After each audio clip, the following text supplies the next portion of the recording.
It should have been an overly dominant victory by Penn State, and it wasn't.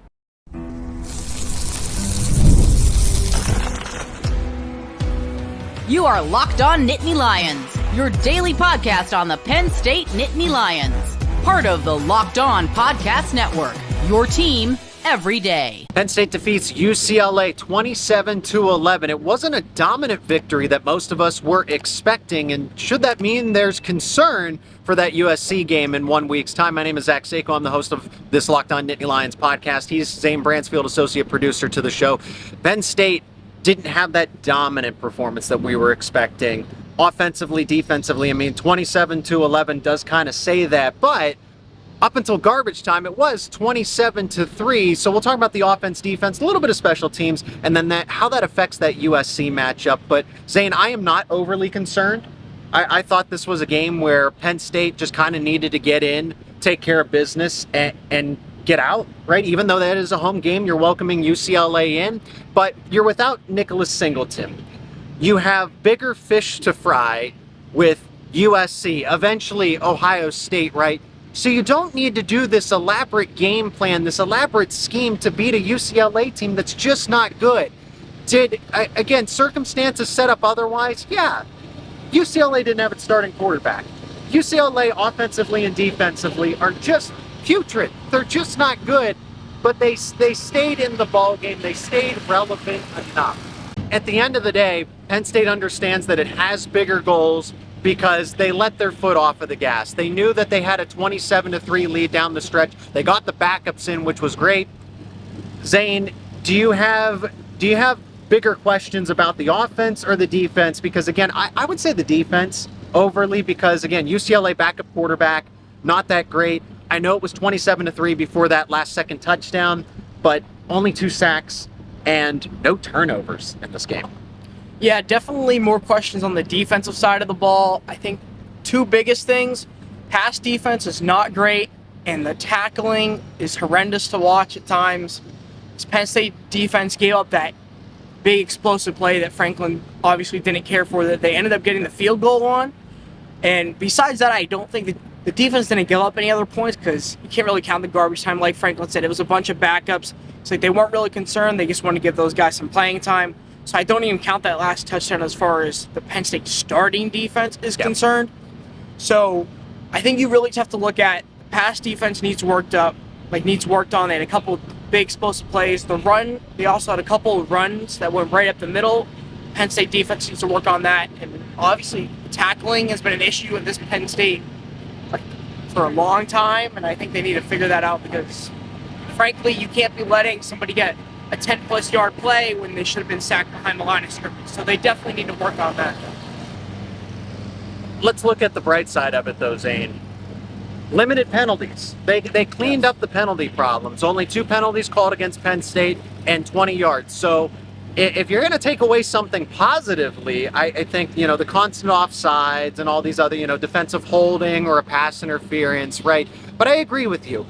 A UCLA offense that just still isn't, it's just not its time right now. Maybe that later in the season when they figure it out, because Eric Bieniemy, former Super Bowl winning offensive coordinator, is coaching this team, is calling plays for them. So better days are ahead for UCLA, but in the present, not right now. And just to see them kind of sustain drives, keep Penn State's defense on the field, convert 3rd and long, those are the things that USC and Ohio State, they're going to make you pay for that.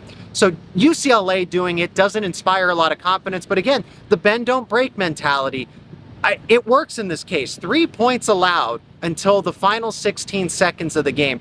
So the defense, I can't give them a resounding A+. They still did its job, right? 3 points allowed, but still some issues getting after the quarterback. Quarterback obviously had the intentions, Justin Martin, of getting the football away. He was able to complete his passes. He looked calm. He looked composed, more so than we were anticipating. My counterpart for Locked On UCLA kind of sounded the alarm and said, hey, Justin Martin, not as good as Ethan Garbers. Penn State's defense should be able to take advantage of that. And it felt like they really didn't. Yeah, I think Martin definitely proved to be a lot better than what people thought. Yeah, and that was it. So Martin proved the doubters wrong, including myself and including my own counterpart. But overall, Penn State played a relatively clean game of football. Let's flip it over to the offense and then talk about this USC game in just a moment. Penn State's offense, without Nicholas Singleton, I mean, not having him is a big deal. Okay, that the co-starter at running back, he was listed as a starter today up on the video board. I just don't think the video board got the memo that you didn't need to play him in this game. Nicholas Singleton, I'm glad that Penn State had held him out. James Franklin had said that Jaywan Siders said, hey, Nicholas Singleton is a no-go for today, and that was the position coach's decision, and ultimately I agree with them. I would rather Singleton be 110% as opposed to playing him at 75, 80% against UCLA, and then he ends up going backwards, whatever it is, because we don't know. Is it an injury? Is it an illness? If Nicholas Singleton is not 100% today against a UCLA team that you know you can beat without him, don't play him. Don't risk anything further, because that plane trip, that 6-hour coast-to-coast plane trip, that USC game where they are ranked, that is a college football playoff implication type of game. And Nicholas Singleton is easily a top 5 overall player on this team. Nobody's going to argue with that. Maybe you might argue if he's a top 3 player, he's definitely a top 5. So have Singleton ready to go with Katron Allen. I thought Katron did okay. Again, UCLA's run defense is decent enough, and they were aided by the fact that the offense just didn't roll over today. The problem with UCLA's defense is that they are actually a good group, but the offense doesn't play complementary football.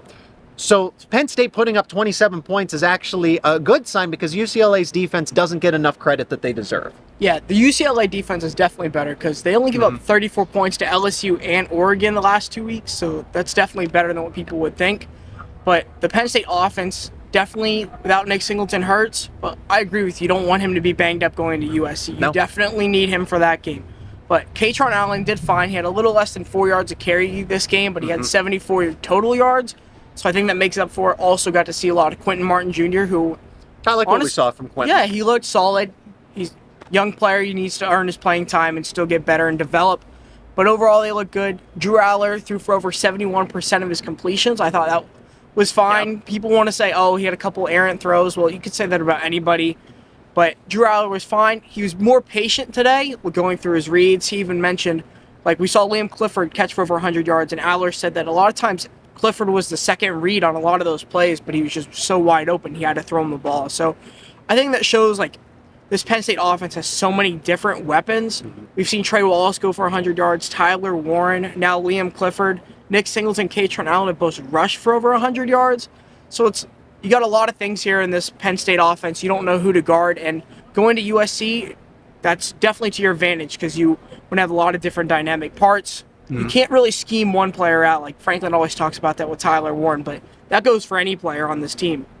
If you can't scheme them out, you're not sure what's going to happen. And with Nick Singleton coming back, you didn't want to give away a lot of your other top plays this week either. So they got to kind of be basic so that there's less tape before they go play a ranked opponent. And I think that's excellent analysis, particularly about a Liam Clifford.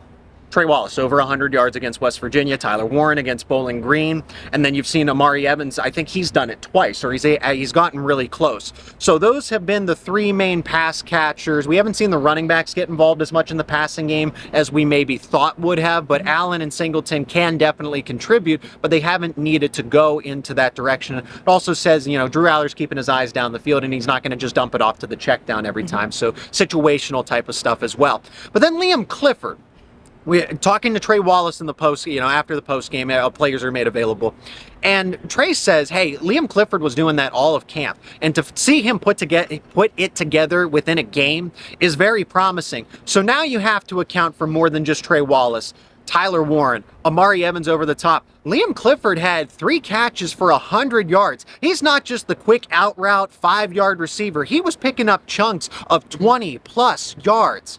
So if you're USC's defense and the secondary isn't the best, that's all I'm saying here, is that now you have another option that you have to deal with, and Liam Clifford is not a one-trick type of player. He can be short, intermediate, deep threat type of ability here at any point in time. So I like that Penn State has more than just really a Tyler Warren and a Trey Wallace in the passing game. Amari Evans helps, keep a couple safeties back, but he does have more of that, he's just a deep threat. What else can he do? Right? That's how defenses are going to look at it. We haven't really seen much else from Amari Evans other than that home run threat ability. I'm not trying to complain, folks. I'm just saying that's how defenses are going to approach it too. But the stigma for Liam Clifford is that he's only a short route wide receiver. He's going to get 5 yards on a quick slant, a quick out, a zig route, and we saw that otherwise from a UCLA defense, again, that should get some more respect than they are given. The offense just doesn't bail them out, but this is actually somewhat of a decent group. Yeah, absolutely. And you can't really argue with the stat sheet if he's getting over 100 yards. I think it was even over 30 after the catch, that's pretty incredible. So, and Franklin talked him up a lot with Clifford, and I think that proves a lot of what this Penn State offense is capable of. Yep. Obviously, Kodal loves to do a lot of different things. We saw Vanga Ioane today with that incredible motion block. And so, I've seen that a couple of times now, right? He did that against West Virginia, too. Yeah, and even after the game, Adler said they've ran that play a lot at practice, and to see it really come in fruition in this kind of game was big. So I think there's a lot of positives to look at this Penn State win. They did get the win despite not covering it. It's still a win. As Franklin likes to say, it's hard to win in college football. Yeah. But he's not wrong, especially in the Big Ten. Big Ten's one of the best in the country. So I think Penn State has a lot to be proud of. They can definitely build off this win, preparing next week for USC, who's definitely going to be tough. And that 6-hour plane ride, like you said, it's not going to be an easy one for a team that's not used to doing that besides a Rose Bowl game. Yep. Exactly. In the middle of the season, it is a different story. So we'll get to that just momentarily. Special teams, just kind of a 60 seconds or less here. Ryan Barker made the kicks, right? 40-yard field goal, made all of his PATs, made another short-range field goal. I am confident in Ryan Barker moving forward. If we had seen him, knock through a 50-yarder plus or something like that. So I'm not going to say never here, but there was a reason, and James Franklin talked about it again, that Sander Sahaydak was the starting place kicker for a reason. He did win the battle in training camp. I get it, you have to make him in the games, but Sander Sahaydak was the starting kicker to begin. Now it's Ryan Barker's job. If you're calm, cool, collected within the game, that's half the battle. I'm just saying, don't just totally sell out as far as, hey, Ryan Barker's the place kicker, nothing's going to change that. That is the case moving forward, but I still need to see more from Barker just to kind of solidify that status that he should be the guy. Well, and even Franklin said at the post-game press conference that the Barker-Sahaydak comparison after camp was only a portion of a percent of being Sahaydak. So it's not that Barker's terrible, Sahaydak's way better. They're very comparable. So it was kind of Sahaydak's, he had the job to lose. If he would have kept doing well, he'd keep playing. So maybe if Barker misses, say he missed a couple extra points a game, maybe Sahaydak goes back in. I'm not saying Barker will, but it's just something to keep an eye on. I think Penn State is in a tricky situation. They don't have a guy that's as consistent as last year, like Alex Felkins. And you got it. Sander Sahaydak was supposed to be the presumed starter, and look what happened. It's a deja vu all over again. Crazy enough. Felkins out of the transfer portal. Barker, high pedigree coming out of high school. He's only a redshirt freshman. He's the place kicker moving forward for now. But they were close. But I think you also build his confidence in a game where it could be a field goal game.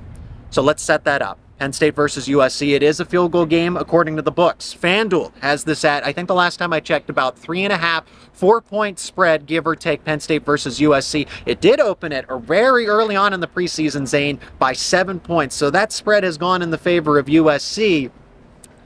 USC is very interesting because I thought they would look better as a group.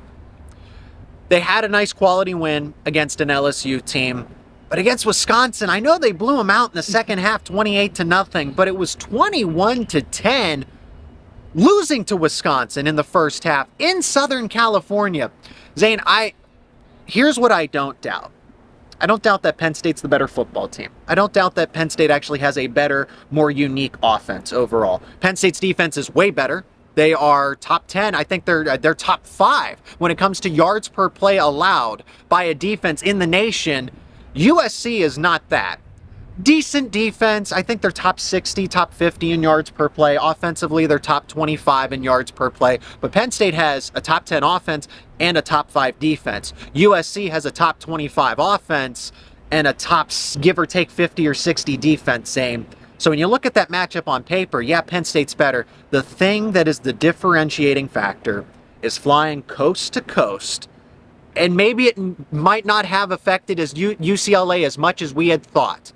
But that's not to say that, because UCLA didn't necessarily feel all the effects of a coast-to-coast plane trip, because they've actually been doing it all season. Going to Hawaii, going to LSU, going to Penn State now, today.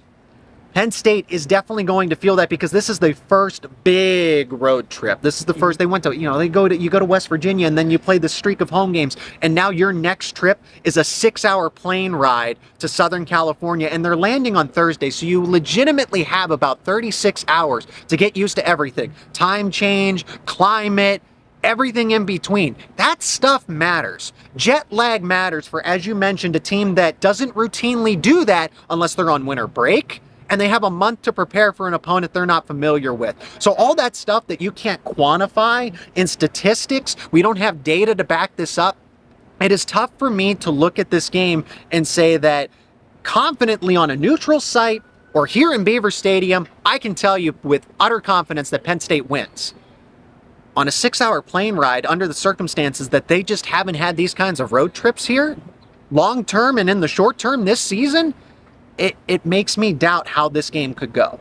I definitely agree because, honestly, this team, like you said, they haven't played any road games besides West Virginia. So who says that this specific Penn State team even knows how to prepare for a road game? We don't even know that. So you could say, you can look on paper, Penn State should easily win, but... Yeah, convincingly win. I think that could be a 10. On a neutral site, that could be a 10 to 14-point game. Yes, we'll have to see what happens. The good thing is, like you said, they land Thursday, so it does give them a little bit of time. Not enough, right? Pro teams will go on a Tuesday, Wednesday, use a neighboring practice facility, and really have that time to adjust. This is college. These are 18 to 22-year-olds. Penn State hasn't done this since Joe Paterno was the head coach when they did fly out and play USC, and that was back in the 90s. That was 30 years ago. James Franklin has not done this with a Penn State team even. He's coached in the NFL. He understands how it works. But he can't say in the past 11 years here, guys, let's point to this, or have former Penn State players talk about the situation and try to be player coaches to an extent. There is no experience within this group and in the past teams over the decade plus with James Franklin's tenure. That's not anybody's fault. That's just the circumstance. Yeah, it is. You're right. That's just how it is. Penn State's going to have to adapt. And honestly, they're going to have to... Right now, they've been playing a lot in kind of like a mold of what they do. Mm-hmm. Everything is by the book. And if they want to win in a little bit different of an environment, they're going to have to play a little grittier. They're going to have to be a little scrappy. They're going to need definitely more pressures, more sacks, and more turnovers if they want to beat a USC team of this caliber who, yes, they're ranked. Yep. And that matters because Penn State's trying to make the playoffs. That's what their goal is, and they need to go into this. And they definitely can't play down to their level. Because they might look on paper, well, we're ranked higher than them, and Penn State hasn't happened. I don't think that'll be the case. I think they'll take USC very seriously. It's just how much will you have in the gas tank when you get to the fourth quarter? Because again, Wisconsin was up 21-10 without its starting quarterback, and now they have the running back dilemma, the players stepping away from the team and stuff. But in that game out in Southern California, Wisconsin was up 21-0, and they don't have to go as far. They don't have they might have a give or take 3 or 4 hour plane ride. Penn State's got the full 6 hours, right? And Wisconsin was up by 11 at half. Does Penn State have enough in the tank for a full 4-quarter game? They can't just play 3 quarters. That's my point. Or can you build enough of a lead? Because 11 points is clearly not enough. Can you build a 21? It's crazy to say, but if Penn State can do that, that's a lot more insurance that, hey, let's just run out the clock and win that game. So win the game. So that's the key to this one against Penn State, for Penn State and USC. Can you build a strong enough lead? Can you create enough insurance that if USC does mount a comeback in the second half, you're able to win and hang on to that lead and just run out the clock with a 100% Nicholas Singleton, because that's why you don't play him today against UCLA, Katron Allen, and an offensive line that, again, continues to play above expectations? Yeah, definitely they need to play above expectations. They need explosiveness. We saw that, not against Illinois, but a little more so today in the passing game. Like I said, Liam Clifford, of all wide receivers, not Amari Evans and Trey Wallace. Liam Clifford had those big 20, 25, 30-yard gains through the air. It was nice. He had that one play of 50 yards, right? So Penn State's offense needs to be explosive, and they need to go no huddle. They need to go fast. They need to pour on the points against USC to build that buffer, and then just run out the clock in the second half. That's my initial key to victory, and as we do some more digging, we'll get to know more about a Miller Moss and what they still have. Zachariah Branch, who I think is an incredible receiver, but hasn't had that big game yet for USC. And the defense, D'Anton Lynn's a Penn State guy. D'Anton Lynn's a former Penn State guy. He's now the defensive coordinator at USC. The defense is better compared to a season ago, but still not where they would like them to be. So Penn State does have an opportunity here. At the end of the day, they're the better team in a lot of categories, but can they withstand that road trip? That's the biggest enemy. That is the biggest opponent. It's not even USC.